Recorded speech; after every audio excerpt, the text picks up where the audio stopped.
Sir Ermin. Anyway, Go ahead. okay. Yes. Tayo na po. Eto na.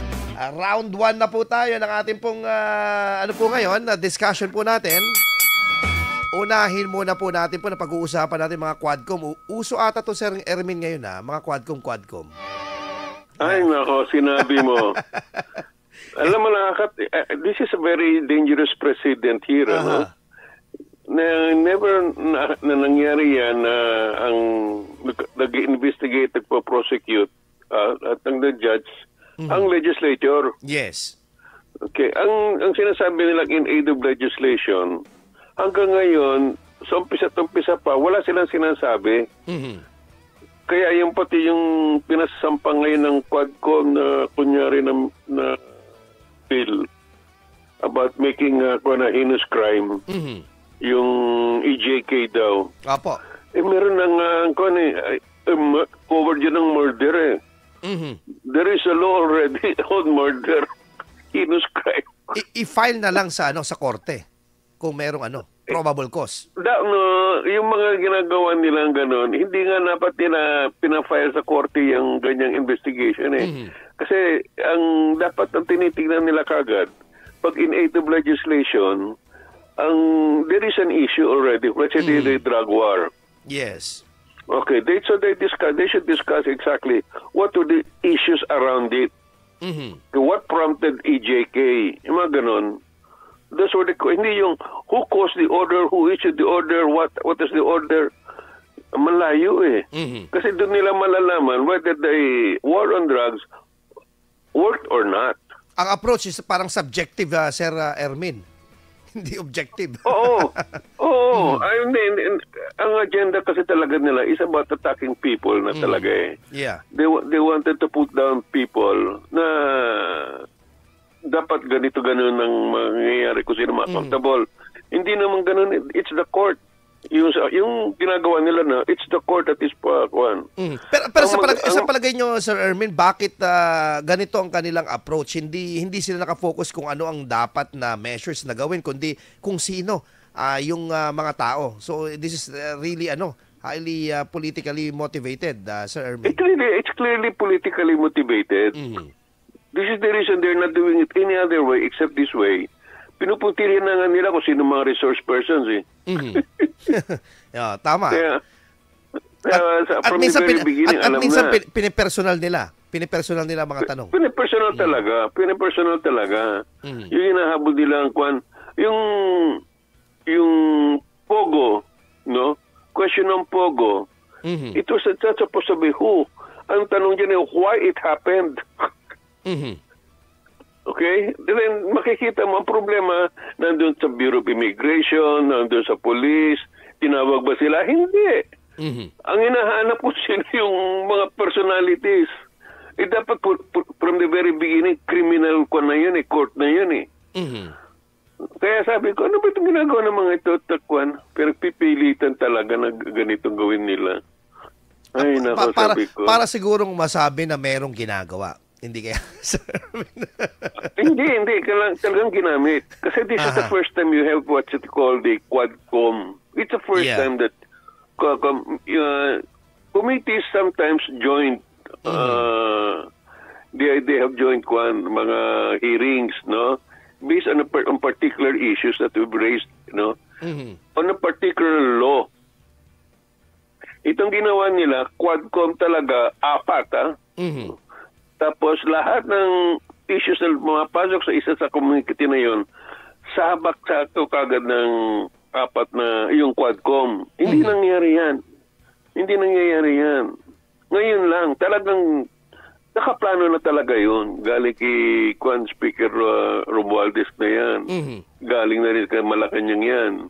Parang meron isa talagang puntirya. Parang may demolition job dito, Sir Ermin. Hindi lang talagang demolition job. Nako. Obvious na obvious.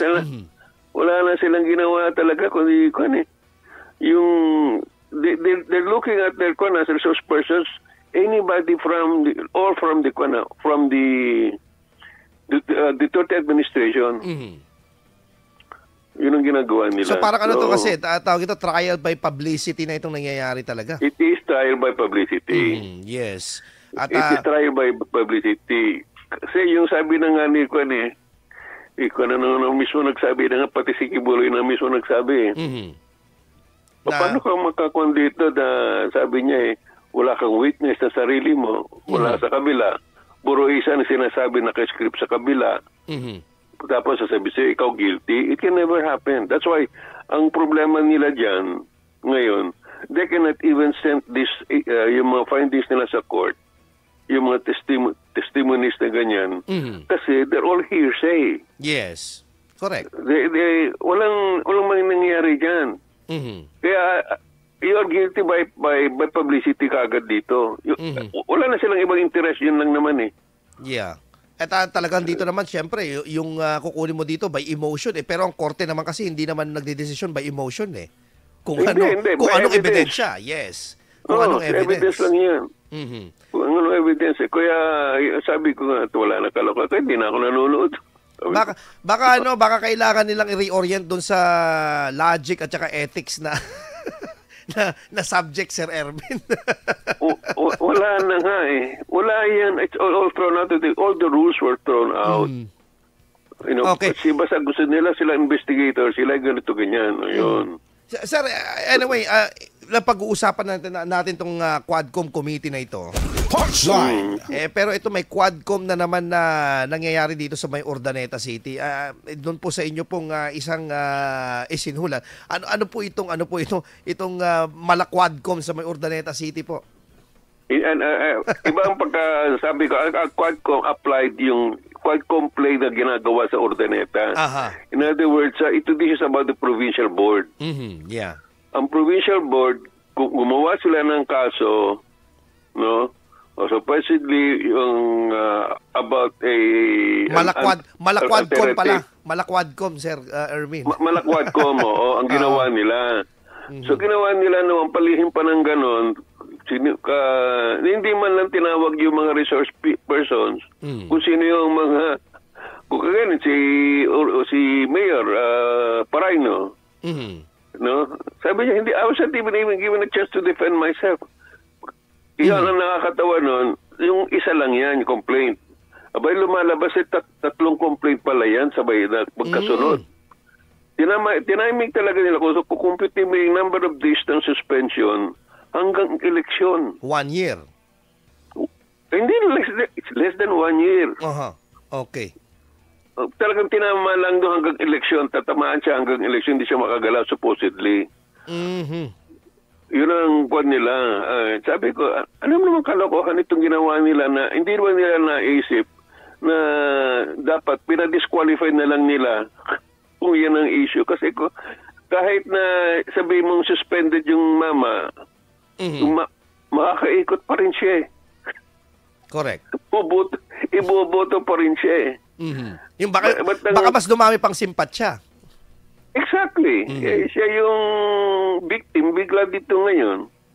And the way they were doing it, dun sa nila Vice Governor, patago. I mean, it was something like this. From the very beginning, sa agenda nila, malinaw na Hindi lumalabas sa agenda nila, basta na lang nilalabas yung ruling kuno ng Blue Ribbon Committee nila. Yun. Pag naglabas ang committee nila, may excuse naman si Governor, siya mag-i-enforce ng order. Saka nakakita ng... Ito yung tinasabi ko, masamang example na ginawa ng Quadcom. Oo. Na dinuduplicate ng iba. Pwede akala nila, pwede yung gano'n, patago ng gano'n, tapos pwede nang pa-enforce yung gano'n. Exactly, yung sabi nga ng korte yung mga complaint ng ganyan about governance, ombudsman yan. Dapat sila duminig. Dapat final nila sa ombudsman. At para hindi hindi talaga mabahida na sabihin na pinupolitika, dapat there should be an independent body na sinasabi nga ninyo, Sir Erwin, it should be the ombudsman. The ombudsman, Yan dapat ang magkakuha niya. Kagaya na nangyari mo sa Dagupan nga Yung mga corruption cases diyan sa Dagupan. Ay yung kagaya yung hindi pagpasa ng budget ng Dagupan. It's a case for ombudsman.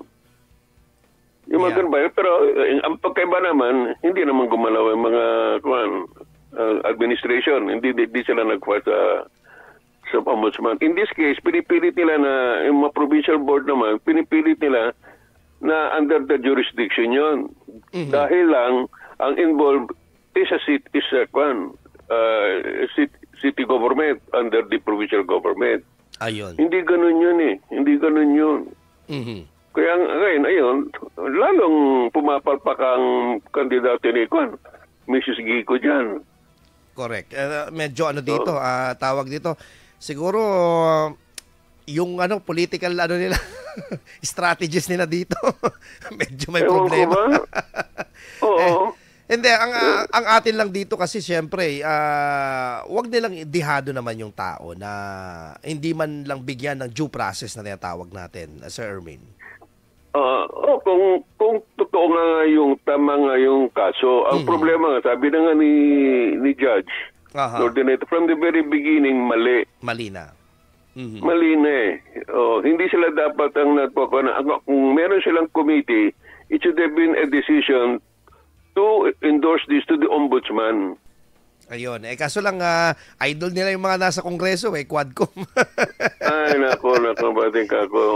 Sabi ko, kaya, I hope by this example,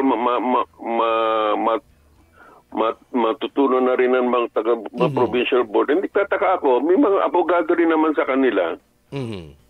Hindi nila naintindihan yun. Very basic yun. Kung ano yung dapat hawakan ng committee at ombudsman. Okay.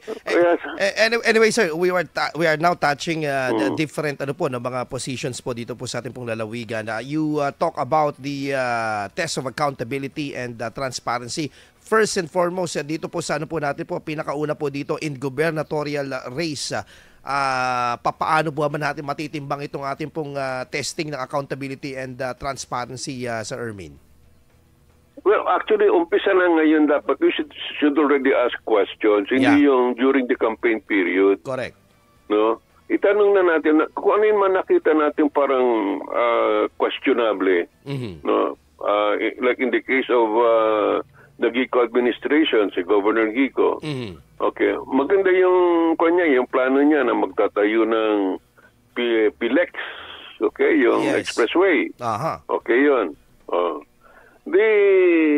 Pati yung funding noon, etc., how it's going, kung ano yung commitment ng San Miguel, very vague eh. Tapos, nung na-approve na, bigla na lang, nag-abroad lahat yung mga provincial board members. US. Sa US pa. Sabi ko, teka muna. Hindi man na kinilatis yun. May nagtatanong na nga namin. Sabi ko, saan ang galing yung budget niyo dyan? Di ba? Wala. Hindi na pinapansin yun. Kasi wala silang budget there. Wala talaga. Pero may Japan pa ata, Sir Ermin Second batch. Second batch. Wow. Department heads naman yun. Papuntang Japan yun. Ang tanong, nasa ng travel budget yung mga yan? Pero nakalipad sila. Imposibleng gumastos sila. With their salary na gano'n na, mag-hotel ka, magda-travel ka na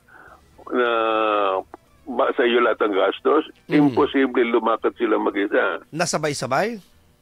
Sabay-sabay pa. Barkada eh. Naging barkada, labas sila. One for all for one. Iyan ang dapat i-account ngayon ni Governor Gico. Ano ba nangyari dyan?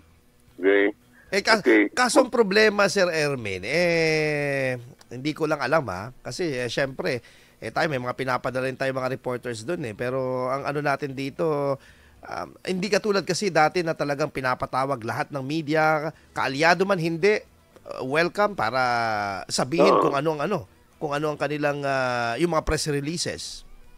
Wala press con. Yes, medyo yun nga. Yun ang ang problema ni Governor Gico eh. Tinatago niya lahat, tinakala niya mawawala lahat yan sa social media. Mas lalo ngayon ng social media. Nako. Hindi mo alam kung saan nanggagaling yung mga impormasyon na magsisilabasan eh. On the part of ex-gov naman po, Espino, Sir Ermin. At sa kanya naman, ang kuha ko lang naman sa kanya is, yun ang exactly, pag sabay nanalo, ito ba uusigin niya, bubuksan niya, o anong corruption na nangyari dyan? You know? Kasi, posibleng ko alam mo na yung mga politiko eh. Sige pare, weather lang naman tayo eh. Sige, magkalimutan tayo. Ganun ang mga politiko eh. And I hope si Pogi Governor Espino will stand up and show the way to transparency and accountability and make the Gico administration accountable. Okay? So, other than that, every administration is supposed to be accountable for what it did. Correct. Kasi diba? kaya nga sir sa good governance sa pinakahuli po no pagkatapos ma-implement ang meron pang accountability na tinatawag natin. Ibig sabihin, titignan nila kung kunyari, for example, yung tinayo na infrastruktura, matibay ba? Correct. Correct. Di ba? O kaya yung naman mga inisparto nila, walang pinasilimento nila, nasaan yun? Yung sinemento, kakasemento lang, bakit binubongkal ulit? Alam mo, nakakapagtaka talaga yan. Tuwing malapit ang eleksyon, nagbubongkalan, ang dagdag na lang simentado lang ang ginawa, no? May alam ako dyan. Nagbubongkalan pa. Medyo malapit-lapit na distrito sa atin dito, binubongkal. Anyway, on the part of Dagupan City mayoralty race, Sir Ermin, what is the two question for in terms of the test of accountability and transparency between Mayor Belen Fernandez and Manang Celia, Councilor Celia Lim? Yung kay Mayor Belen, ang hinahanap ko sa kanya, accountability niya to eh. Nagpursige sila ng investigasyon at saka lahat together with COA at lumabas na there were really corruption activities na nangyari noong administration ni Mayor Brian Lim. May maraming kalokohan na nangyari. Ang tanong dyan, bakit hindi finala ni Mayor Fernandez, ni Mayor Belen, anong mga kaso ng mga yan? Dapat sagutin niya yon. Hindi niya pwedeng isang tabi lang yan at para magkalimutan. Kasi kung ganyan lang parati pala mangyayari, ano man nangyayari dun sa pinagsasabi natin ng good governance? Pwede pala magkalusutan. Ngayon, kagaya niyan, may tinatago rin ba si Mayor Belen? Kaya ayaw niya mag-file ng kaso. Yung mga ganun. Yun ang malaking hamon kay Mayor. Advantage nga ni Mayor Belen ngayon, meron ng COA records. To support na yung sa audit ng COA talaga lumalabas na may kalokohang nangyari. May parang pa sir may mga may mga hindi pa, for example, napapakinabangan ng mga project na tapos na, bayad na, pero wala pa sa kamay ng mga nasa present administration ngayon. Correct ko. Meron mga ganun eh. Yung kagaya nung even yung mga kaso ng mga mga calamity funds. Matindi yung ng COVID, di ba? Ano nangyari doon? Dapat kagaya nandun na yung attitude mindset ni Mayor Belen eh. Makita ko na from the beginning, gusto niya habulin at sabihin niya mali ito. Pero hindi hanggang doon lang yun eh. Dapat dalhin niya sa ombudsman.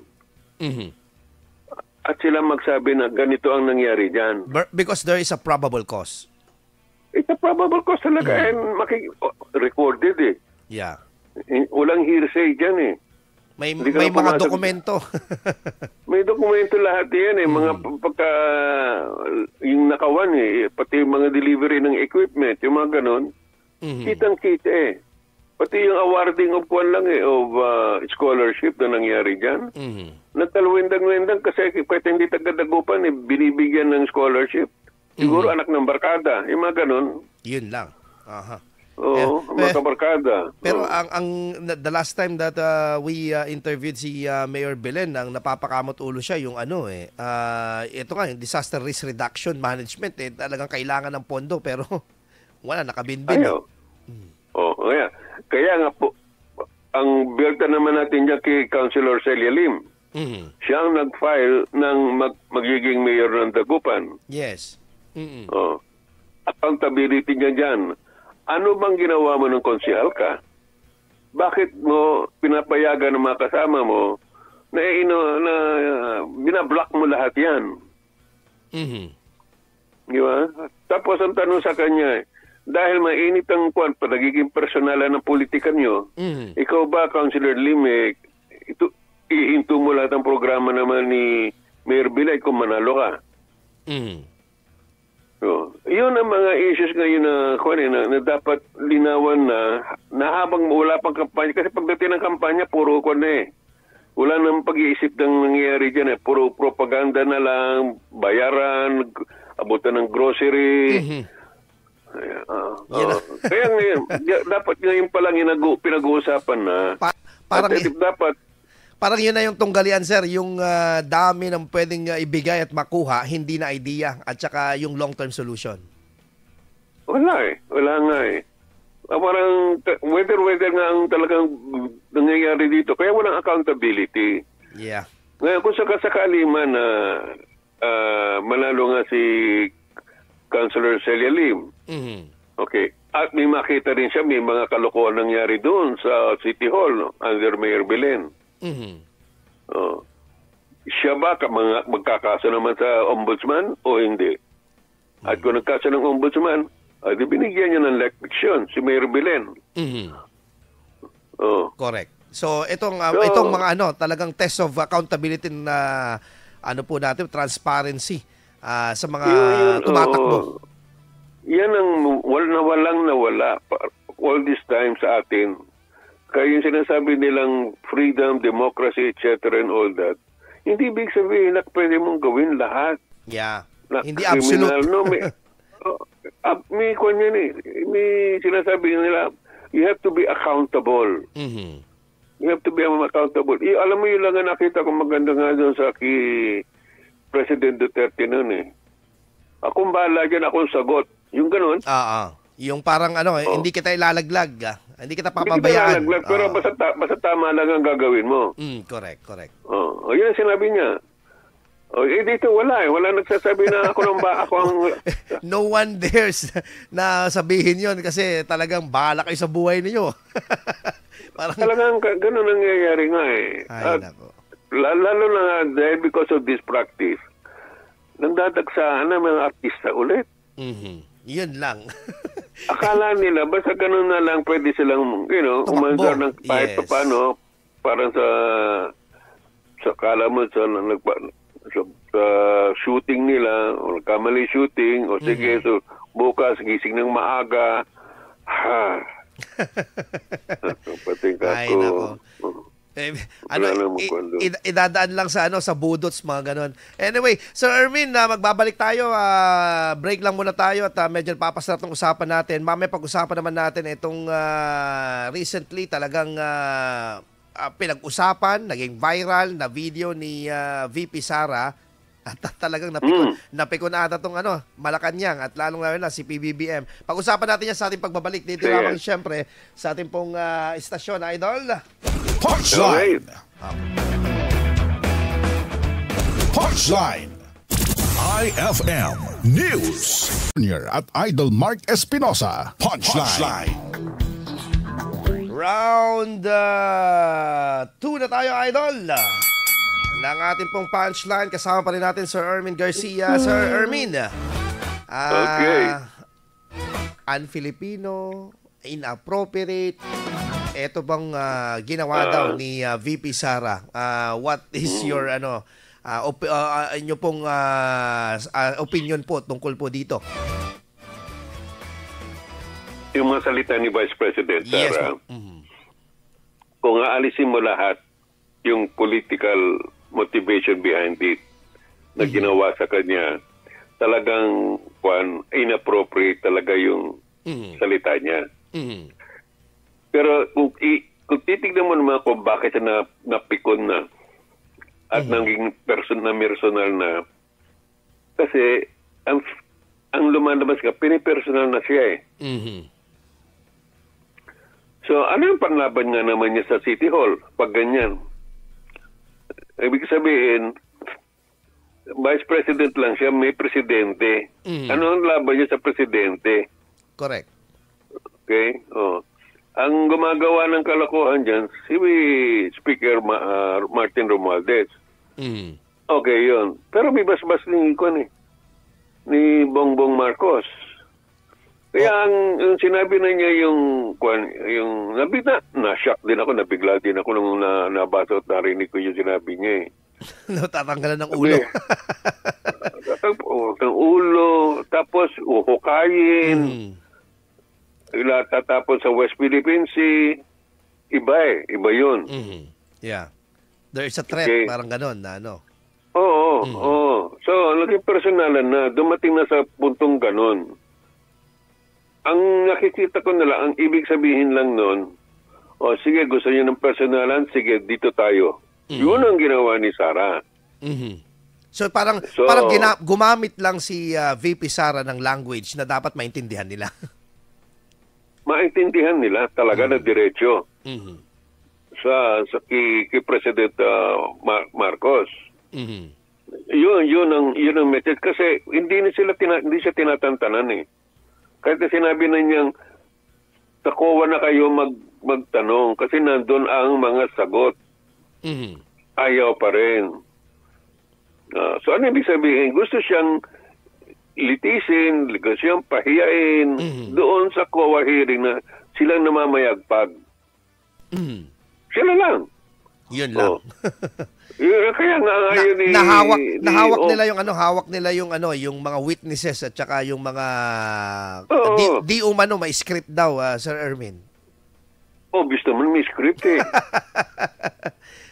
Alam mo yung sabi ni Kwan nga I am not saying na Kwan si Vice President malinis dito sa budget niya. Yeah. But you tell me anybody who is not clean in their budget. Correct. Oo. Okay? Pero yung ginagawa naman nila ng Kwan ngayon, iba eh. Iba yung approach nila eh. Iba na talagang hindi yung Office of Vice President. Dapat tinatanong Vice President eh. Ano ba mga Kwan? Ano ba mga sakop na responsibilities ng Vice President? Creative legislation, di ba? Yeah. You know, what are the tasks or what are the duties of a Vice President? Yun ang Kwan. Hindi sasabihin mo, saan mo nilagay yung confidential fund mo? I-confidential nga eh. At na-explain na yun ng COA actually, di ba, sir? Sinabi nga nila na na well account naman, tapos talagang yung nature ng pondo ay hindi talaga dapat i-divulge in public kasi because of the security concerns. Correct. Nasabi na ayaw nilang tanggapin yun. Kaya nga sabi nga ni VP Sara, sige, dito naman ako. Sabi niya, ayun, binanatan niya. You never heard ever. Pero kasi alam niyo sir, okay lang naman yun na i-scrutinize nila yung paggamit ng confidential fund kung patas sila dahil kung matatandaan ko hindi rin nila binusisi yung pong ilang bilyon piso na inilaan ng Office of the President sa kanyang confidential fund din. Exactly. Actually, much of the confidential fund galing doon sa budget ni President BBM. Binigyan niya yun eh. Yeah. So dapat ang magtanong, si BBM, saan mo nilagay yung binigay ko sa'yo? Okay. Sige. Anyway. Kaya alam mo, pinag-open nila. Kaya ang panitis, makikita ngayon natin, ano ngayon ang magiging reaction ng mga Quad Committee or congressmen, okay, sa budget. Ngayon na makita nila na kung na bumaba ang level ng diskusyon dyan sa budget na yan. Never na nangyari yan. Inumpisahan nila, parang sinabi nila inumpisahan nyo, tatapusin ko. Ayun. At dumating na sa punto, sir, hamunan na ng mga mental health test, meron ng drug test. Oo.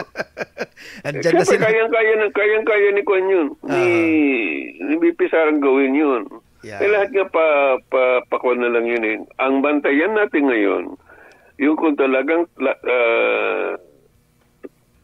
lalabas si PRRD sa hearing ng Senate. Senate, yes. At sasagutin itong mga katarungan na ito.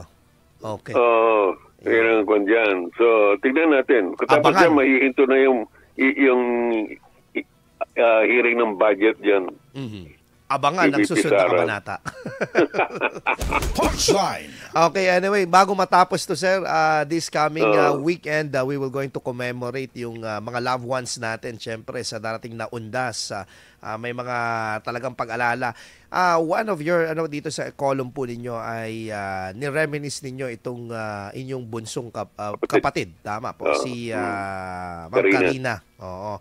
Can you tell us, ano po ba yung mga lesson po na ito at ano yung lesson na naibahagi po ng kanyang kanyang journey dito sa mundo nung nabubuhay po siya? Yung alam mo na natutunan lang namin ito nung kami lumaki na, no? Pero nung as we look back, yung buhay ng aming kapatid was something extraordinary. This is the youngest po, no? The youngest sibling. He was the youngest, so in her own young age, no, it seemed that she was already open to many ideas, and above all, what person would actually know and predict her own death? I think it had something. It has something to do with the heavens communicating with her. Alam niya. What was she? Alam niya. So, doon, it didn't dawn on us kung ano talaga yung nangyari. But as we grew older now and we matured, ang tingin na, ano nga ba nangyari? Bakit siya, alam niya na ganito mangyayari sa kanya? So, she had a closeness with heaven. Ang yun na nakita na namin. And as a matter of fact, some people were candid enough to tell us that they prayed to her for intercession, and the problems were resolved. Their issues were resolved, and they're giving credit to her. Wow. Yeah. So she was something special. Yung the mere fact na sasabihin mo na November 1 ako mamamatay, at doon nga siya namatay. I mean, iba na yun, ikaw ang masasabi mo sa December 10 ako mamamatay. No one can predict, di ba? Nobody can predict that, but she did. And she even described in her own that how it's going to be. May foresight siya, naging foresight siya na ganito mangyayari pag akong namatay. I don't think may nangyaring ganyan. Kaya November 1 to us has become so special, especially for me. Yeah. Going back and trying to see what really happened with our sister. Pero Sir Ermin, ano ba yung pinaka-fond memory po ninyo with your youngest sister po? She was just like any ordinary one. Ako lang lalaki sa pamilya. Opo. Nakikipaglaruan siya sa akin ng baril-barilan, taguan. Ako lang lalaki. Pero pagbibigyan ako ng mga kapatid kong babae. Nilalaro namin yung mga puro palalaro. Hindi ako naglalaro ng manika. So, ganun. So, ngayon, ang ako naman, yung kapatid ko, she was the one closest to my father. Kaya yung pagkamatay ng father ko, ng kapatid ko, ang dumamdam talaga niyo na malalim was my father. Yeah. My mother naman, ang kuwang ko sa kanya is she was a brave one that stood because she had to survive 2 tragic deaths. Una, yung anak niya nalunod. Tapos yung asawa niya binaril. Yeah. So, yung ganun ba? The lesson for us is we'll never know when we're going to be called. Yeah. Let's just be prepared. In the case of Karina, she was prepared. She knew when. At talagang yeah. Sige, go ahead, sir. In the case of my father, he was prepared by my sister, by her death. So talagang ano Yun dito, ang angkon ko sa kanila. Oo. ang pinakaano dito is ano talaga anything pwede mangyari, kaya dapat yung ginagawa mo, you leave a legacy na talagang may impact Oo. at maaalalang mabuti na ginawa mo sa Oo. sa iyong Sa mga loved bata ones. o mga ganun, di ba? Correct. So, yun lang. Ako yun ang nakuha ko sa akin. At pinagmamalaki ko yung nangyari naman sa pamilya namin na ganun. Legacy nilang dalawa lang yun eh. Yeah. Ang dalawa yun. Okay. Anyway, Sir Ermin, thank you very much sa fruitful discussion po natin ngayong Monday na ito. And kayo po ba uuwi para po mag-pay respect sa inyo po mga loved ones? I'll be there by November 1. Magpa-press work kami ng maaga. Ayun. Oo nga. So, we will be there, Professor. Punta kami sa Mount Zion. Magpapasa kami ng maaga. Sir Ermin Garcia, maraming salamat po. Mabuhay po kayo. Thank you po. Okay. Please, salamat. Salamat, Idol Mark. Idol, susunod na po RMN News Nationwide, the sound of the nation. Punchline.